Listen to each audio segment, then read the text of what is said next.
Welcome to Good Company with Michael Ferguson.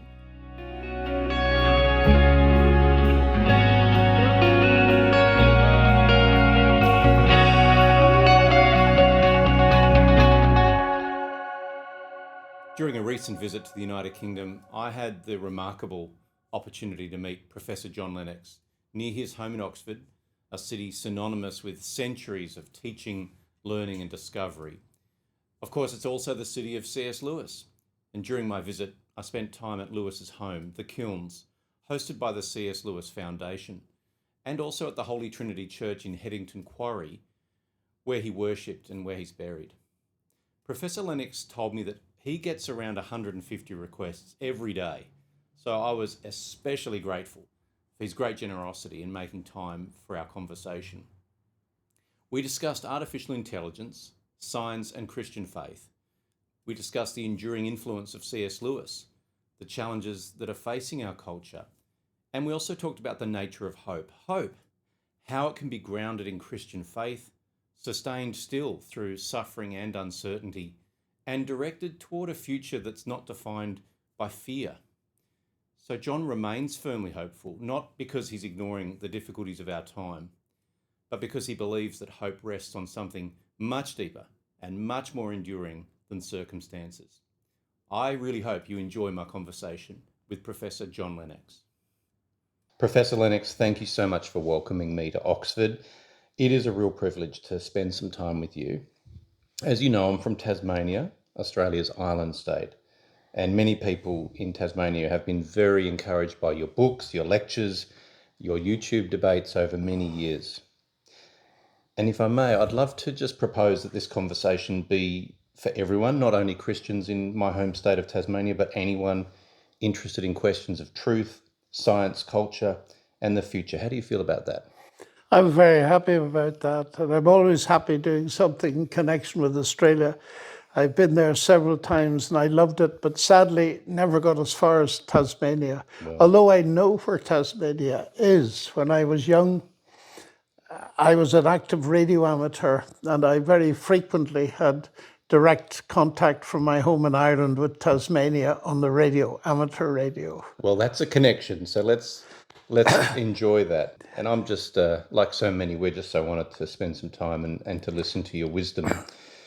So I'd really love to spend a moment asking you about your views and your wisdom on artificial intelligence.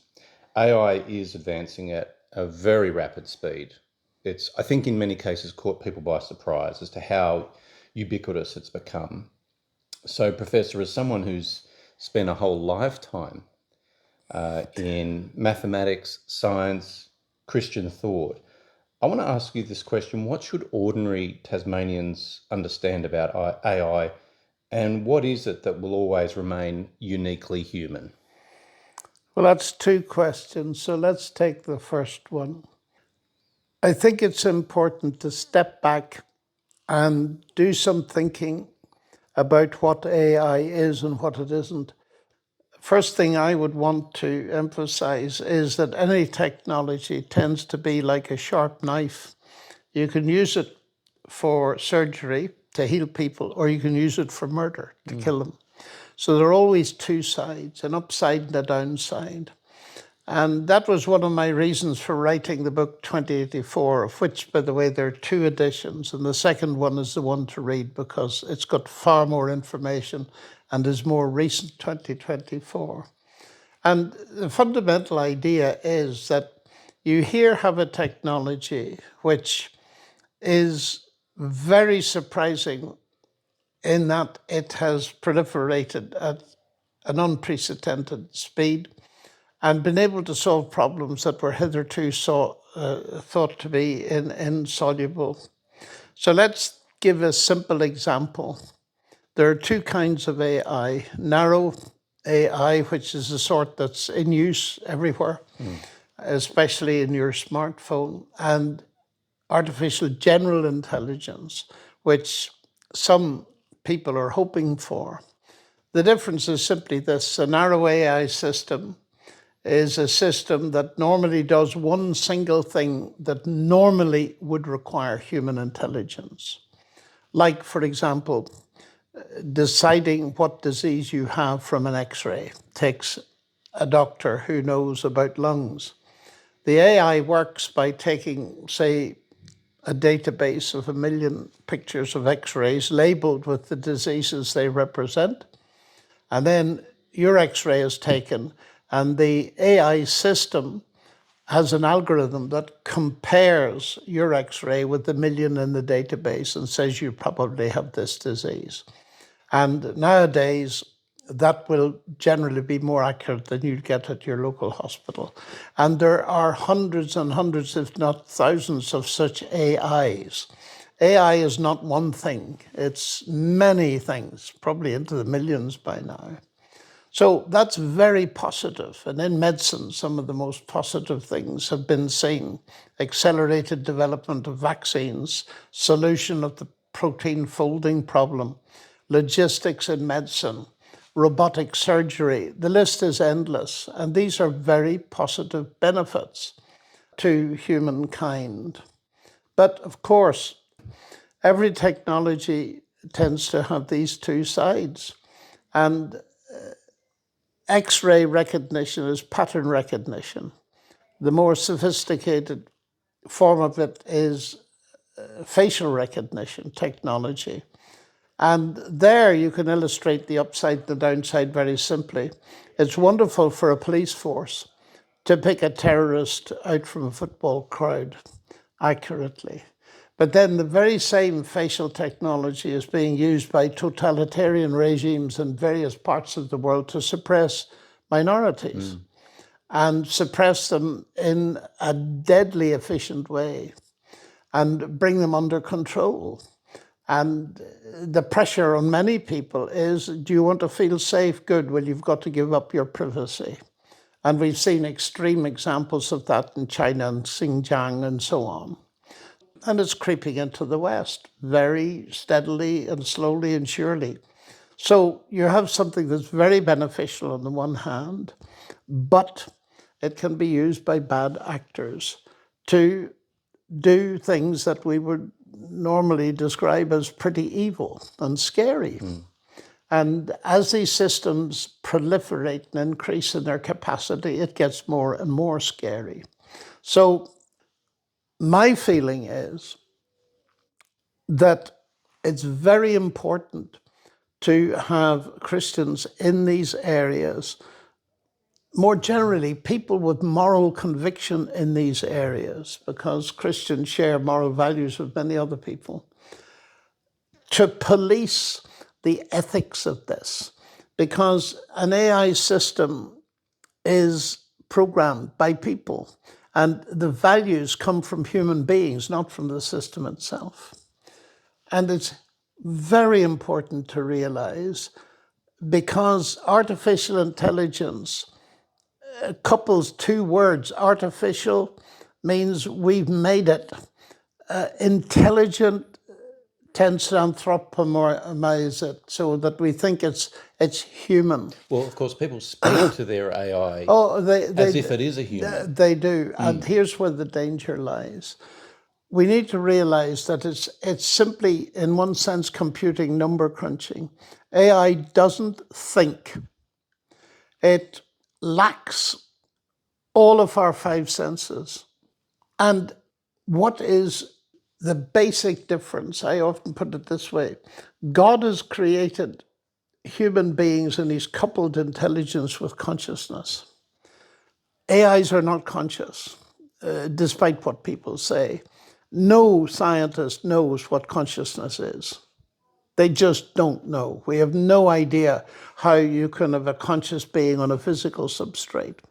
And most of the leaders, like Peter Norvig and his friends, are not trying to build a conscious machine. They wouldn't even know what that meant, they say.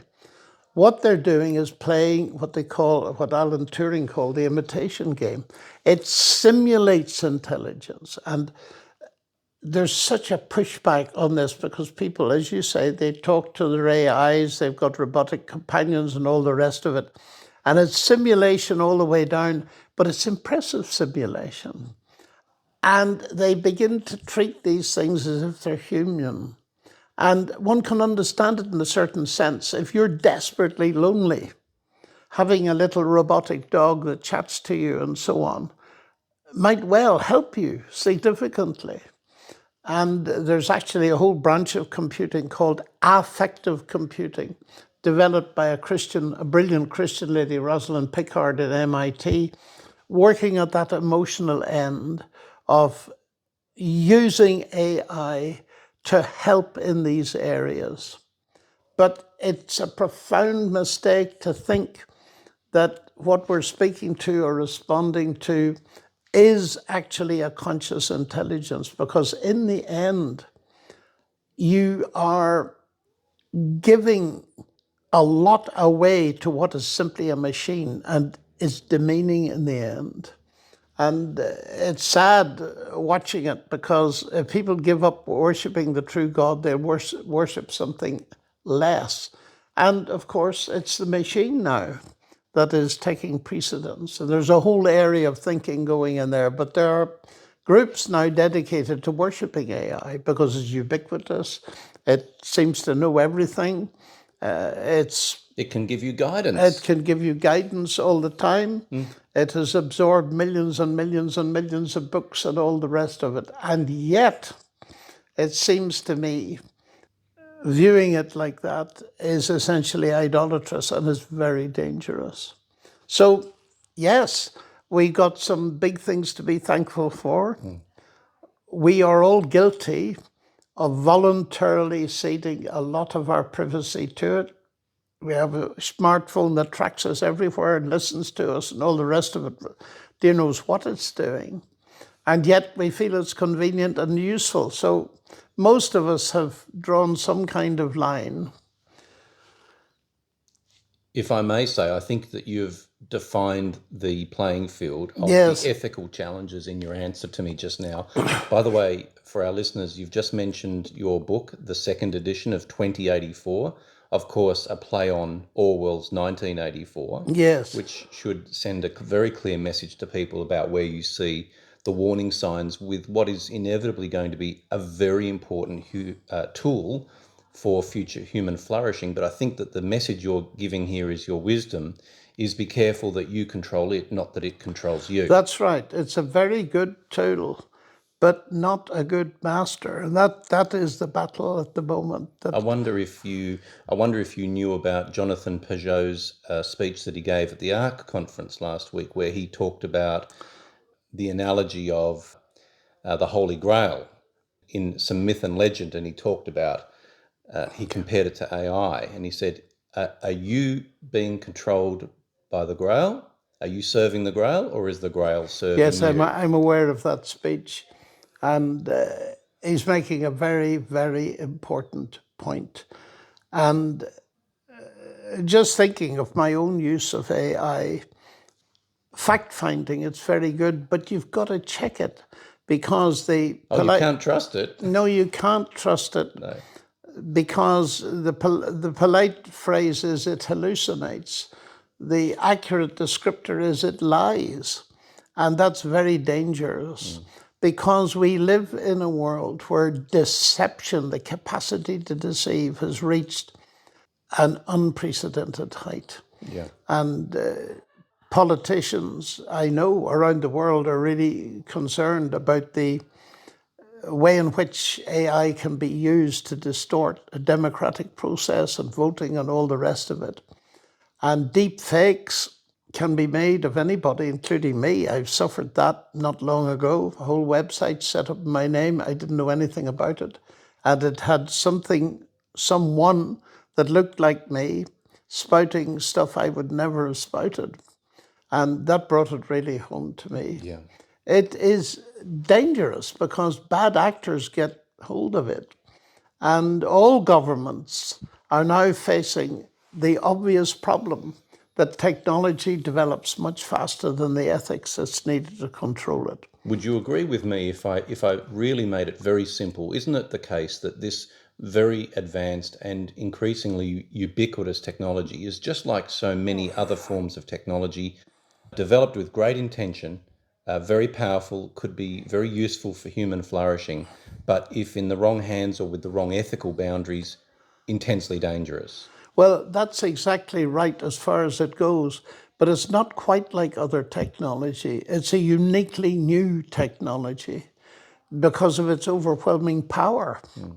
And we've never met anything like it before. Up until now, essentially, we've been used to a simple dictionary to look things up. And then we had Google, and we had a bit more, we could look things up and get a bit more information.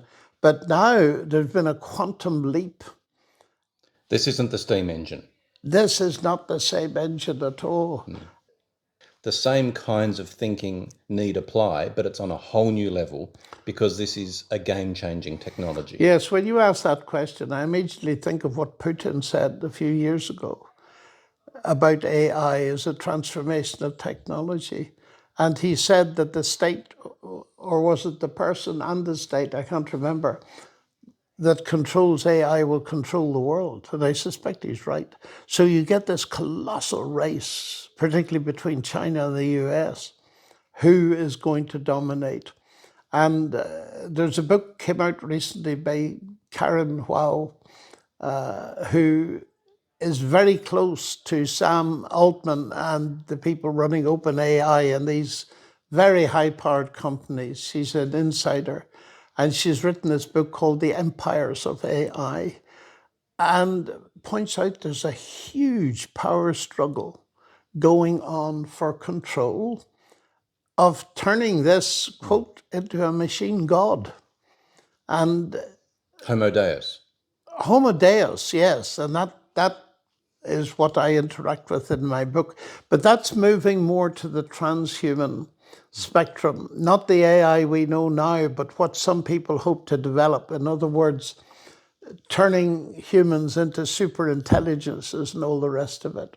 A lot of which is speculative. However, many very clever scientists are taking note of that and trying to produce it, either by enhancing existing humans or starting on a silicon substrate and all the rest of it.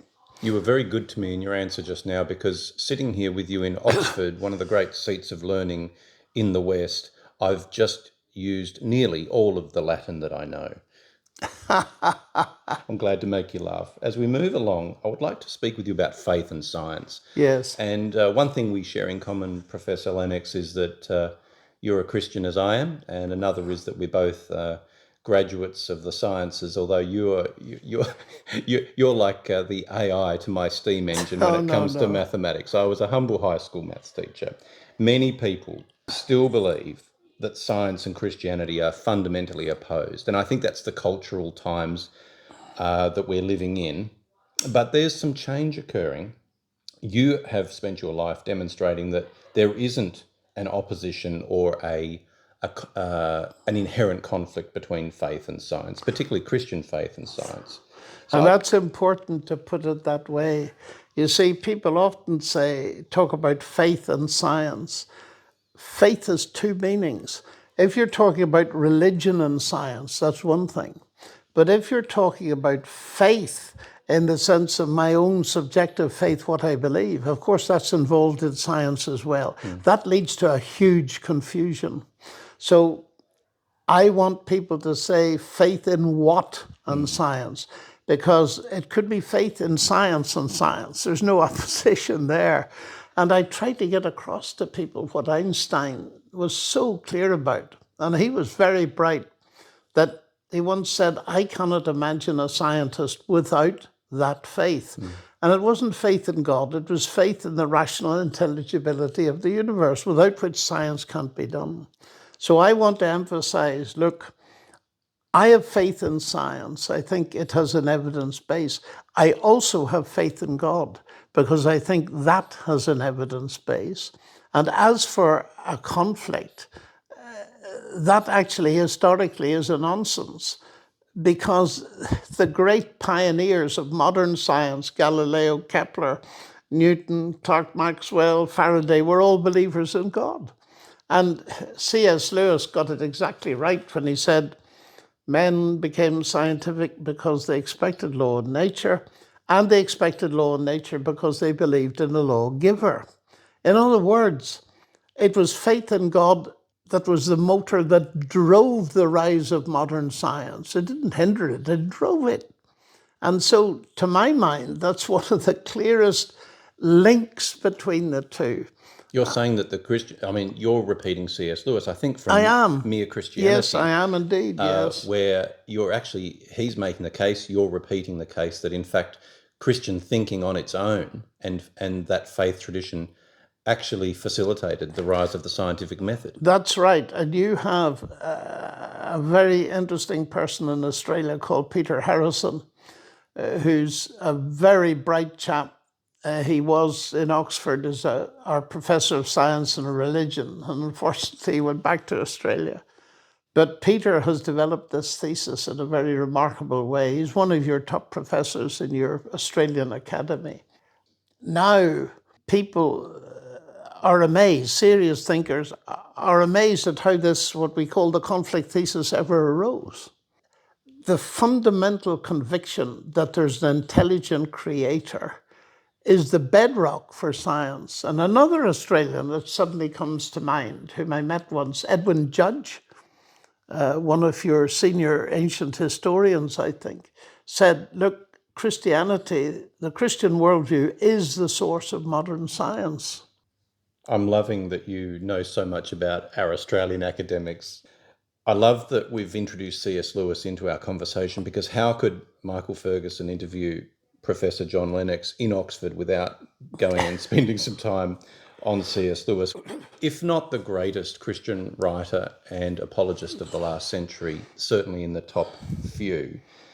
Why do you think that C.S. Lewis continues to speak so powerfully to both believers and skeptics more than 60 years after his death? And before you answer me, just let me know. I know that you're 82 now. He passed away in 63. Did you ever meet him? Well, I heard him, I saw him lecture in 62, a year before he died. What, so you listened to him in a lecture I did, lecture yes, hall? I did. I heard several of his last lectures What a privilege. on John Donne. It was a privilege, but he's influenced me way beyond that. And I think the answer to your question is he had a clarity of logic that has rarely been surpassed. That's the first thing. Secondly, he knew what it was like to be a skeptic and an atheist, and slowly worked his way through the alternatives. True, he'd been both. He'd been both. And he came to slowly to very settled and clear convictions. And the next thing is he saw very clearly that the heart of Christianity had a supernatural dimension. And one of the descriptions of Lewis that I like best was he was a thoroughgoing supernaturalist. He realized that the central claim of Christianity, that God became human, is supernatural.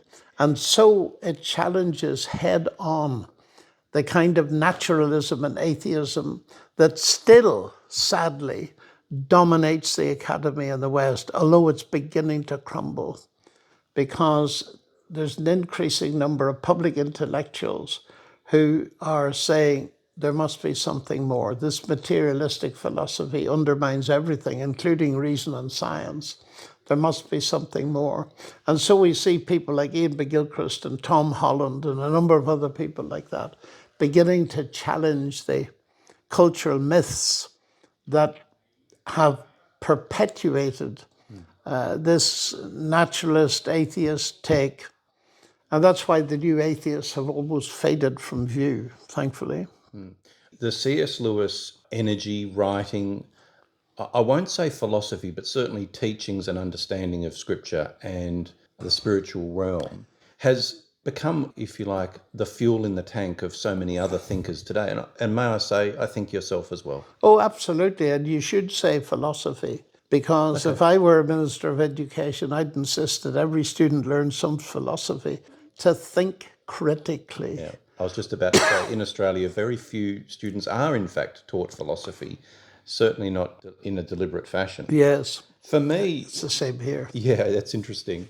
For me, one of my favourite books of C.S. Lewis's is one of his most brief, Mere Christianity. I try to read it once a year. For me, my favourite part in there that was the most influential in my own thinking is the section, I think it's called Beyond Personality, where he's dealing with the Creator God and helps me and helps the reader to understand how God is actually outside of space and outside of time, and therefore omnipotent, and not locked in the calendar of history with us human beings, us mere mortals, and yet at the same time fully involved in it. That's for me one of my great moments of being influenced by C.S. Lewis, and I wonder what's yours. Well, it's many things with Lewis. He taught me to think, and in a very real way. I had a brilliant mentor who was also a classicist, but an ancient classicist. And Lewis, in Mere Christianity and in all his other books, helped me enormously because although he wasn't a mathematician, he understood the value of science and he understood how science worked much better than most scientists around the place, which is why they hate him. He saw through that the emperor had no clothes. And part of it, which has come into my mind a lot recently when I wrote my book, God, AI, at the End of History, is in the 1940s, he was prescient in seeing what technology would end up trying to do, in a sense, to create God. And his book, The Abolition of Man, is for me one of his most important books, put alongside the third of his science fiction trilogy, That Hideous Strength, because he realized that once you allow a bunch of scientists to meddle with the human germline, what you produce are not human beings, but artifacts. And there's that chilling statement in the book, the final triumph of humanity is the abolition of man. I think he got that exactly right, which is why I write quite a lot about Lewis in my book, 2084. He saw it. It's incredible that a man who passed away in 1963 could see what you're discussing with Well, me could see it in the today. 1940s. Yeah. Is even more incredible. I agree with you. I feel the same way about his other amazing books, The Screwtape Letters and Yes. Screwtape Proposes a Toast. But unfortunately, time will not permit us to indulge in that subject today. But could you answer this one briefly for me? If C.S. Lewis, and I'm sure that when you get to heaven, you'll be referring to him as Jack, if he was sitting with us today, looking at everything we've discussed, plus social media, our rapidly changing culture, of course, the West and the way that it's suffered decline, and indeed, our societies generally, what do you think his message would be to Christians and non-Christians? I told you so. That is a very brief answer. And an amusing one, and a prescient one. We've seen so much social change, if I may say, over your lifetime of 82 years. If you would look back over those 8 decades, what lessons do you think that, well, let's speak to Tasmanians. What lessons do you think Tasmanians can learn? Both the things that we should embrace and the mistakes that we should avoid. I think what has happened culturally around the West in that sense is that we've lost confidence in our roots, and our roots are biblical roots. And in particular, we have lost confidence in the existence of absolute values that are guaranteed by a creator. And here we are in Western Europe, and its constitution, which is very long, doesn't even contain the word God anywhere. And that denial of roots is a very serious thing that has vast implications. It has led to a rootless generation. And if you couple that with AI and technology, it has led to an anxious generation of young people. And I'm deliberately using the title of Jonathan Haidt's book on young people, that we started with AI, and the big danger to my mind with AI is what it's doing to young people. Addiction. Screen addiction. Yes. Device addiction. Yes, and we're sitting in a home here that ultimately belongs to an American lawyer who prosecuted Google and Meta recently and won a case, a landmark case, accusing both of those companies of deliberately designing their websites to be addictive. And the addiction is as serious as heroin addiction, and there's some of the same consequences. And that, to my mind, is of huge concern. And they're not growing up with any sense of normality, outdoor life, or anything like that. They're glued to the doom scrolling on screens, and it's deeply affecting even the wiring of their brains and their whole psychology. That concerns me. And it's because we've lost our roots. And I think one of the things that Tom Holland has done very effectively in his book Dominion, he was an ancient historian and felt for years that all the values that we hold dear came from Greece and Rome, and he suddenly discovered they didn't. They came from the Christian gospel. And he's become a Christian, which is a gleam in the dark to my mind, but a very important one. It's actually an extraordinary change that's happened because that's occurred in his personal life after he wrote his seminal book. That's right. And I'm mindful of your time. I've got one more question for you. And it's a hopeful question. I want to invite you to provide a hopeful answer to this question, because many people around the world, I'm seeing it in Britain, I'm seeing it in my country, Australia, I'm certainly seeing it in my beautiful state of Tasmania. Many people are looking at the future and they're not sure what the future is going to hold for their family, their children. They see uncertainty. There's so much conflict in the world, and people are, of course, concerned that conflict is going to interfere with our countries. They see rapid technological change, which we've spoken about. So what about hope? As a Christian, I want to ask you, are you hopeful? Why are you hopeful? And where does that hope come from? I have great hope. If you'll allow me to define hope, it's my expectation for the future. It doesn't relate to the present, but the future. And these days, I like to contrast it with what I believe to be the false hope of the transhumanist, Homo Deus type of hope. And if you read Harari, the guru, who's a historian, not a scientist on this, he says that we're going to give hope to humans in the 21st century by solving the thing we're all afraid of, physical death, as a technical problem. And then we're going to enhance human happiness by biogenetic engineering and all the rest of it. And when people present that thesis to me, I say, you're too late. And they look at me and say, how can we be too late? We haven't got there yet. I said, you don't understand me. The problem of physical death was solved 20 centuries ago when God raised Jesus Christ from the dead.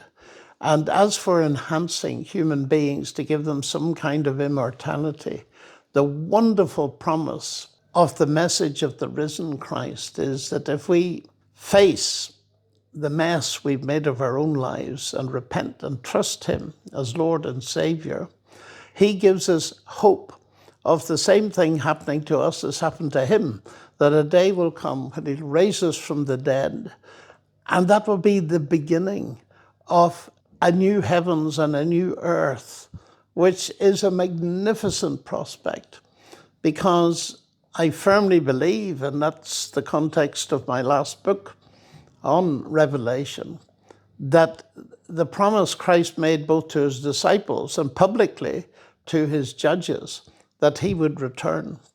He will come again. This world hasn't heard the last of him.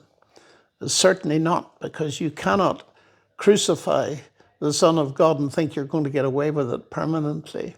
And so I share with all other Christians that central hope that God will step in and say, time's up, and Christ will return, and those that trust him will then be with him in a new heaven and a new earth. And the prospect of that is so magnificent and beyond our human capacity that it's mostly described in the negative. There will be no pain, no crying, no death, and all the rest of it.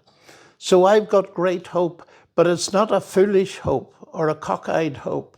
It doesn't mean that I won't be assassinated or die in a war or die of some awful disease or natural disaster. But it means there's something that transcends death that is certain. And that is the thing to hold on to. I mean, I just want to say thank you for your wisdom and your generosity of time today. I believe a lot of people will listen to your words back home for me in Tasmania. And ladies and gentlemen, you've been listening to the wisdom of one of the most intelligent men on the planet today, Professor John Lennox.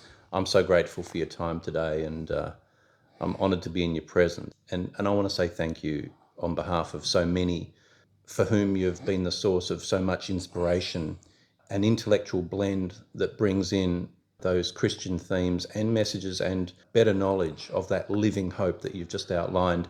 This will be so encouraging for so many people. So thank you for your service and your ministry to our globe, to our intellectual community, to the Christian community, and people who don't call themselves Christians. Thank you so very much. Well, thank you very much. And warm greetings to my Australian friends and a country that I loved. And I should say at the end that I have written another book, which may interest some of your listeners, and that is called My Story. And it's about the past 82 years. Thank you very much indeed. Thank you. God bless you. Thank you. That was the one and only Professor John Lennox. I'm really grateful to him for his generosity and for the opportunity to share that conversation with you. I hope you enjoyed it and it gave you something to think about. You can find more from Professor Lennox, including his books, articles, and other recordings at johnlennox.org. I've been privileged through public life to meet some fascinating people, and some of those conversations are simply too good not to share. And so that's what the Good Company podcast is all about. You can find other episodes at michaelferguson.com.